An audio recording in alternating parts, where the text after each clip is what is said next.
왜 앉아 있는 거야? 내가 어떻게 알아요, 형? 형이 왔는데 앉아 있으라며요. 들어와봐요, 무슨 내용인지. 요번에 이게 나왔어. CPU가 13세대가 나왔는데 요거 리뷰를 해야 되는데 난 너무 늦게 받아갖고 다른 사람들은 벌써 다 받아가지고 테스트 다 돌리고 했더라고. 말을 하긴 해야 되는데 혼자 계속 떠드니까 또 심심하기도 하고 그래갖고 그냥 앉아보라고 한 거지. 얘가 이제 13세대고 13,700이거든 얘는 지금. 얘가 지금 7,000번이야. 얘가 나온 지가 한 달밖에 안 됐어. 결론만 말하면 한 달 차이밖에 안 나는데 얘가 지금 성능이 조금 더 좋은 상황이야. AMD 팬보이들이 있단 말이야. 인텔도 팬보이들이 있고 암드 팬보이들이 이제 좀 들으면 뼈 아픈 얘기지만 이 깔끔하게 인정할 정도의 이제 이 친구가 굉장히 좋게 나왔다 요번에. 둘 중에 뭐가 더 많이 팔리겠어? 잘 된다는데. 근데 그건 아니야. 더 좋다고 해서 더 많이 판매된다 이건 아니야. 비싼가? 바로 나오네. i9이 있는데 i5가 더 많이 판매가 되는 것처럼 무조건 더 성능이 좋다고 해서 무조건 막 더 잘 팔린다 막 이런 느낌은 사실 잘 아니거든. 네. 다른 영상 유튜버들이 이제 영상들을 너무 잘들 성능이나 이런 것들을 올려줬으니까 그거 패스하고 이 13세대 CPU를 어떤 조합으로 사야 되고 CPU들이 어떻게 될까? 이게 어차피 7000번대 이 친구가 나왔을 때 요게 이길 거라는 건 사람들이 대충 다들 짐작은 하고 있었을 거야. 얘가 이제 요 다음 후발주자로 나오게 될 3DX라는 그 CPU가 나오게 되면 게이밍 성능은 이제 그 친구가 굉장히 훨씬 더 월등하게 좋을 거고 이것도 뭐 사람들이 거의 대충 알고 있는 얘기긴 해. 관심 있으면 거의 다 아는 얘기긴 한데 고객의 선호도는 성능이랑 이제 좀 다르다는 거지. 이걸 이해하려면 최근 CPU 이야기를 조금 알아야 되는데 5000번대 CPU가 있었단 말이야. 너 CPU 뭐 쓰고 있어? 3000대요. 얘 2000번대 아니었어? 아, 2000이에요? 2세대를 쓰고 있잖아. 얘 3세대 2세대예요, 쓰고. 2세대. 예, 2세대. 2세대 맞는 것 같아요. 3세대를 거쳐서 얘 세대 10번째 세대가 나오고 5000번이 나오고 11세대가 나오고 12세대가 나왔을 때까지 그 5000번 하나로 계속 버텼거든. 돈 많이 벌었겠는데. 되게 웃긴 건 뭐냐면 11세대가 나왔을 때 비빌 정도의 느낌이었는데 12세대가 나왔을 때 11세대는 완전 잡혔지. 근데도 5000번을 사는 사람들이 제법 많아. 가성비 때문에? 기본 모델들이 판매가 굉장히 잘 됐거든. 왜 그러냐면 CPU만 있다고 해서 컴퓨터가 돌아가는 게 아니고 이걸 메인보드에다 꽂아야 될 거 아니야. 그 메인보드가 가격대가 월등히 되게 좋았었어. 그래서 5000번대 같은 경우에는 7만원, 8만원대 메인보드로도 충분히 구동이 되고 인텔 i3도 있거든. 제일 밑에 CPU인데도 불구하고 막 12만원짜리 막 이런 보드를 붙여야 그렇게 해서 따지고 봤을 때는 AMD가 누가 이겼다라고 얘기하기는 조금 애매야. 이 회사들만의 특징이 있어. 인텔 제품하고 AMD 제품이 다음 세대가 나오면 그 전 세대들을 어떻게 대처하느냐의 컨셉이 조금 둘이 달라. 얘네 같은 경우에는 다음 세대가 딱 나오잖아. 5000번이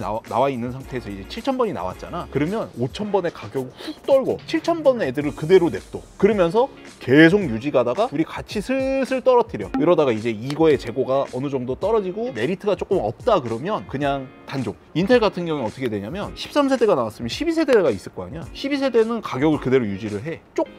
조금씩 떨고 13세대 가격을 푹 떨고 어느 정도 만날 거 아니야. 그러면 얘는 만나지는 지점에서 얘는 단종을 시켜.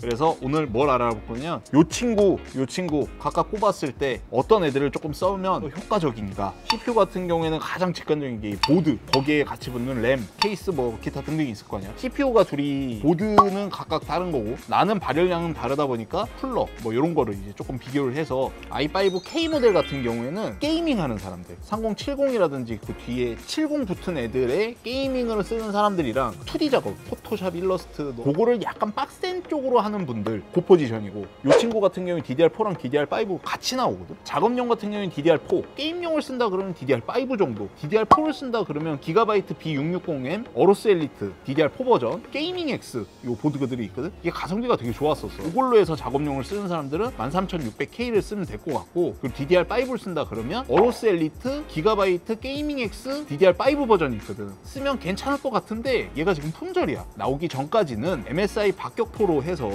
DDR5 버전을 쓰면 괜찮을 것 같다. 쿨러는 얘 같은 경우에는 트윈 쿨러, i5는 이렇게 정리를 하고 i7 그래픽 카드를 붙인다 그러면 이제 80급 작업 능력 쪽으로 봤을 때는 영상 편집을 한다든지 에펙을 쓴다든지 아니면 3D 렌더링을 한다든지 그런 느낌으로 들어간다 그러면 이제 i7 13700K 요거 같은 경우에는 이제 보드를 보면 앞으로 이제 다 DDR5 쪽으로 넘어갈 거고 가격이 되게 많이 붙었어. DDR5를 쓰는 게 그냥 맞는 것 같아. 보드 같은 경우에는 i7은 그냥 박격포, MSI가 조금 싫다, 에이서스 ASUS의 스트릭스 G라는 애가 있거든? 게임한다 그러면 그 정도면 써도 충분할 것 같아. 쿨러는 이제 얘가 12세대에서 같이 썼을 때 어쌔신이라는 쿨러가 있었어. 게임용으로만 쓴다 그러면 그것도 괜찮을 것 같긴 해. 조금 찝찝해. 될 수 있으면 그냥 수냉 쿨러 붙여서 쓰는 게 맞을 것 같고, 이제 마지막으로 i9. 이 13900K 같은 경우에는 다 제일 높은 걸 붙이겠지. 그러겠죠. 4090 이상 그래픽 카드들을 붙일 거고, 그리고 여기에다가 플러스 Z보드는 써야 되고, Z790이라는 애가 나왔어. 굳이 그렇게까지 더 비싼 보드를 쓰지 않아도 돼. Z690 정도의 보드에 토마호크 정도나 어로스 마스터 정도 뭐 여유가 된다 그러면 뭐 새로 나온 이제 70 보드나 뭐 이런 걸 써도 괜찮고, 690을 써도 크게 문제는 없는데 초기에 나온 바이오스 에이서스 Z690의 특정 보드들이 조금 애매하대. 초기에만 조금 피해주면 좋을 것 같다. 쿨러도 이제 LS720 정도 아까 얘기했던 네. 그거 내지는 이제 대장급 쿨러 크라켄 X73 정도. 근데 i9으로 저렇게 붙여도 발열량이 해소가 안 돼. 140mm짜리 쿨러를 3개를 붙여서 420이라는 애들이 나왔어. 그래서 이제 그거 정도는 될 수 있으면, 조금 필요 없는 사람들 같은 경우에는 이제 그 쿨러를 선택하면 또 케이스도 막 엄청 더 커져야 되고. i9급이나 이런 거는 뭐 캐시 많으신 분들이 잘 사실 거고, 그건 뭐 이건 가성비로는 안 돼. 자, 이게 그래픽당으로 얘기를 해보자면 4090은 그 4K 영역이라 어쩔 수 없고, 3080에선 QHD급에서는 5800X3D가 아주 가성비란 말이에요. 이 포지션이 13세대 i7급이면 될 것 같고, 5800X3D가 램 보드 쪽에서 가격이 아주 좋은 포지션이야. 애매한 가격이긴 한데 그래도 진짜 오락기로 쓸 사람한테는 괜찮을 것 같아. 이쪽이 이제 변경이 되면 뭐 4070이라든지 이런 거 같은 경우에는 i5 13세대 제품을 선택하면 괜찮을 것 같아. 쿨러라든지 보드는 요 정도 선정하면 괜찮을 것 같고, 7600이 지금 AMD 핫키워드인데 이게 한 30선까지만 오고 10만원에서 A620 보드가 나오거나 B650에 완전 기본 모델 20만원대 초에 빠르게 나와주는 게 AMD 쪽에는 승산이 있을 것 같아. 13600K랑 게이밍이 한 10%, 멀티 작업이 한 20% 정도, 뭐 싱글이야 한 2% 정도라면 최소 15% 정도의 가격은 저렴해야 사람들이 살 것 같은 약간 그런 포지션이긴 하지. 그리고 그 이하 3060선 뭐 이런 거 같은 경우는 5600이 다 잡아줄 거야. 12400은 결국엔 안 되거든. 이 가격대 15만원 정도 되면 이거 가격이 차이가 꽤나 나는 거고. 서로 신제품 나오고 할 때면 대처하는 게 아주 신기하긴 한데, 암드가 인텔을 이기고 있잖아. 인텔은 미친 듯이 신제품이 나온다. 그리고 인텔이 이기고 있잖아. 그러면 암드는 가격을 미친 듯이 까. 그럼 인텔 팬은 신제품이 나와서 좋고, 암드는 가격 떨어져서 좀 더 저렴하게 구매할 수 있는 기회가 생겨서 좋은 건데 왜 이렇게 싸우는지 모르겠어.